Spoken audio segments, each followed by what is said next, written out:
क्या एकनाथ शिंदे सरकार अपना कार्यकाल पूरा करेगी?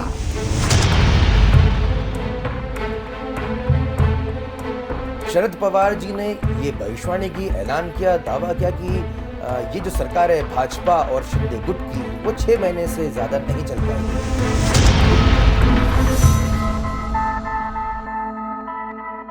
जो अन्य विधायक हैं वो भी समय के आधार पर खुद एकनाथ सिंह जी के पास में आ जाएंगे।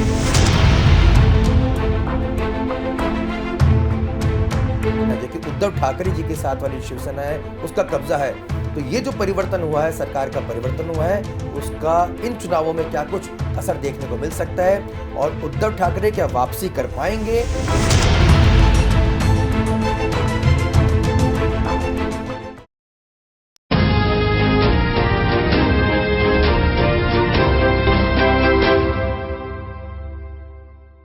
महाराष्ट्र को लेकर एक बार फिर सभी की निगाहें जा टिकी हैं। आपको याद होगा, इंडिया फर्स्ट के इसी प्रोग्राम के जरिए पंडित विनोद गौतम जी ने भविष्यवाणी की थी कि महाराष्ट्र में उद्धव सरकार गिरने वाली है। उन्होंने ये भी कहा था कि कहीं ना कहीं एक चौंकाने वाला नाम सामने आएगा जो कि अगले मुख्यमंत्री के तौर पर महाराष्ट्र में जो है कुर्सी संभालेंगे। और एकनाथ शिंदे का जो नाम जो सामने आया, जो मुख्यमंत्री का पद उन्होंने संभाला, लगभग भविष्यवाणी जो है वह पूरी तरह से सही साबित हुई है। लेकिन अब कई प्रश्न हमारे दर्शक पूछ रहे हैं कि क्या एकनाथ शिंदे सरकार अपना कार्यकाल पूरा करेगी? क्योंकि शरद पवार जी ने ये भविष्यवाणी की, ऐलान किया, दावा किया कि ये जो सरकार है भाजपा और शिंदे गुट की, वो 6 महीने से ज़्यादा नहीं चल पाएगी। तो क्या वाकई में शिंदे गुट का और भारतीय जनता पार्टी की जो मिलीजुली सरकार है वो अपना कार्यकाल पूरा नहीं कर पाएगी? साथ ही साथ एक प्रश्न और है कि जो बीएमसी के जो चुनाव हैं, मुंबई वृहद नगर पालिका के जो चुनाव हैं, नगर निगम के जो चुनाव हैं, उसका परिणाम क्या कुछ निकलने वाला है? क्योंकि देश के सबसे प्रमुख, सबसे अमीर नगर निगम है मुंबई नगर निगम, उसके परिणाम क्या कुछ निकलेंगे? क्योंकि अभी वहां पर शिवसेना, जो कि उद्धव ठाकरे जी के साथ वाली शिवसेना है, उसका कब्जा है। तो ये जो परिवर्तन हुआ है, सरकार का परिवर्तन हुआ है, उसका इन चुनावों में क्या कुछ असर देखने को मिल सकता है? और उद्धव ठाकरे क्या वापसी कर पाएंगे? कि उद्धव ठाकरे यहाँ पर कहीं ना कहीं टाइगर अभी जिंदा है के किरदार में यहाँ पर दिखाई देंगे? इन कुछ चुनिंदा सवालों के साथ बहुत ही छोटे हम यहाँ पे प्रश्न यहाँ पे लेंगे और आपको बहुत ही ब्रीफ में बताने की कोशिश करेंगे कि आखिर महाराष्ट्र में आने वाले दिनों में क्या कुछ होने वाला है। पंडित जी, आपका पहले तो बहुत बहुत स्वागत है। पंडित जी, क्या पहला जो प्रश्न जो लगातार हमारे दर्शक जानना चाह रहे हैं कि एकनाथ शिंदे सरकार अपना कार्यकाल पूरा कर पाएगी या नहीं कर पाएगी? ग्रह ही रिटेक कर लीजिएगा संपादक महोदय। एकनाथ शिंदे जी की सरकार के जो शपथ ग्रहण की जो स्थिति है और कुंडली को अगर हम देखें तो उनके भाग्य बल और कर्म बल के ग्रह बहुत ही मजबूत है। आप 2.5 वर्ष की बात करते हैं आशुतोष जी, ग्रह स्थिति तो उनके 2030 तक लगातार सत्ता में राजयोग दे रही है। अच्छा, यानी कि देवेंद्र फडणवीस जी के लिए कोई खुशखबरी फिलहाल नहीं है? 2030 तक एकनाथ शिंदे जी बने रहेंगे सीएम? देखा जाए तो एक मैंने फडणवीस जी की भी कुंडली का अध्ययन किया और एकनाथ शिंदे जी का भी किया, उद्धव ठाकरे जी भी की कुंडली का अनुसंधान किया। इन तीनों कुंडलियों में 2030 तक जो बली कुंडली है वह एकनाथ शिंदे जी की है और निश्चित तौर पर आगामी चुनाव में भी एकनाथ शिंदे जी का दबदबा रहेगा और एक बार पुनः वो महाराष्ट्र में मुख्यमंत्री पद पर आसीन होंगे। पंडित जी, ये बात और समझना चाहेंगे कि एकनाथ शिंदे जी अभी जब चुनाव जीत के आए थे तो उनने शिवसेना का जो सिंबल है, चुनाव का सिंबल है तीर कमान, उससे वो चुनाव जीत के आए थे। अब ये तीर कमान का सिंबल उन तक अगले चुनाव में किसके पास रहेगा? वो क्या भारतीय जनता पार्टी में अपने जो गुट का विलय कर देंगे एकनाथ शिंदे जी? क्या वो भारतीय जनता पार्टी के सीएम कहलाएंगे या वो जो सिंबल है शिवसेना का वो हासिल करने में कामयाब हो पाएंगे? यानी कि उनकी पहचान क्या रहेगी आने वाले चुनावों में?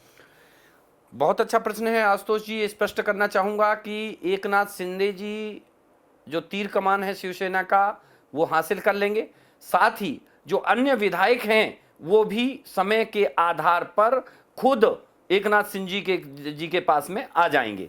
जहां तक पूर्व मुख्यमंत्री उद्धव ठाकरे जी या अन्य उनसे संबंधित पारिवारिक लोगों का प्रश्न है तो वो भी एक समय पर वहीं पर दिखेंगे जहां एकनाथ शिंदे जी और तीर कमान होंगे। मतलब आप बिल्कुल स्पष्ट कह रहे हैं कि एकनाथ शिंदे जी को शिवसेना का सिंबल मिल जाएगा?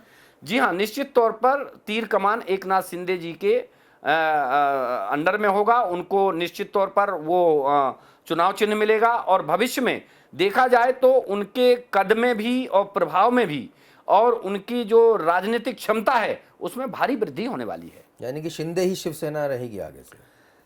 जी हाँ, अन्य जो दल हैं जैसे भाजपा है, उनके सहयोगी दल हैं या अन्य ऐसे दल हैं जो एकनाथ शिंदे जी के सहयोगी या शिवसेना के सहयोगी हैं, उनको बढ़ावा मिलेगा। हाँ, उनसे अलग जो दल हैं, कांग्रेस से संबंधित या अन्य जो कांग्रेस हैं या अन्य दल हैं, छोटे छोटे दल हैं, वो निश्चित तौर पर गर्त में जा रहे हैं, क्योंकि जहां तक देखा जाए तो अड़हिया का प्रभाव कांग्रेस के ऊपर और इनके सत्तासीन अधिकतर राजनेताओं के ऊपर चल रहा है। पंडित जी, इससे क्या भारतीय जनता पार्टी में फूट नहीं पड़ेगी? क्योंकि कहीं ना कहीं उनके भी काफ़ी जो लीडर्स हैं वो भी सीएम बनना चाहते हैं, देवेंद्र फडणवीस जी का भी उसमें एक नाम है।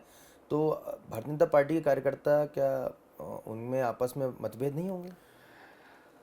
भारतीय जनता पार्टी के जो कार्यकर्ता हैं और वर्तमान समय पर जो सरकार चल रही है वो लगभग शिंदे की अनुरूप ही रहेंगे और भविष्य में भी अलग अलग चुनाव न लड़के एक ही उसमें चुनाव लड़ेंगे, जैसा कि इन्होंने पिछला चुनाव लड़ा था और पिछली बार की अपेक्षा कहीं ज़्यादा सफल होंगे।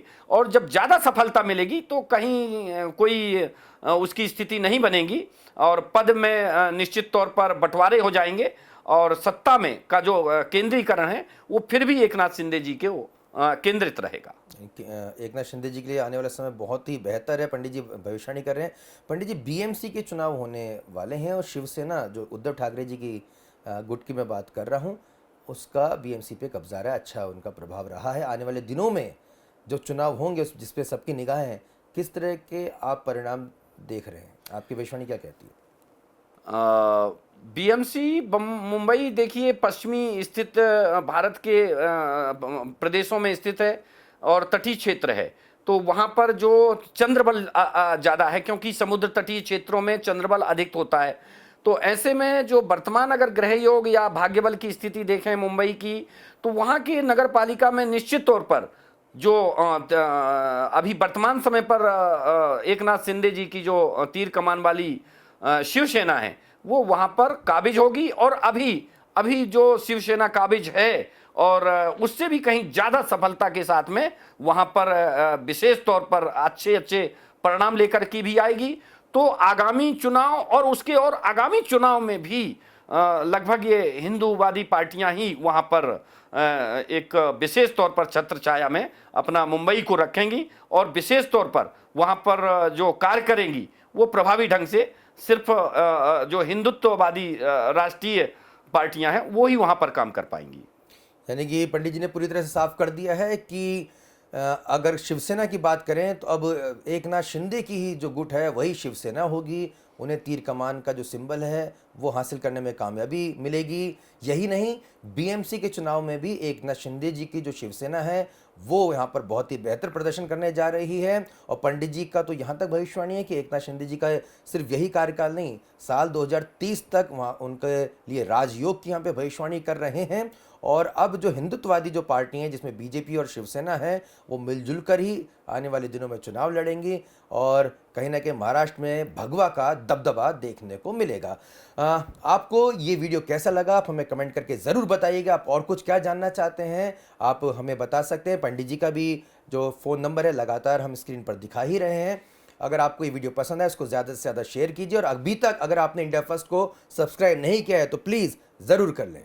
नमस्कार।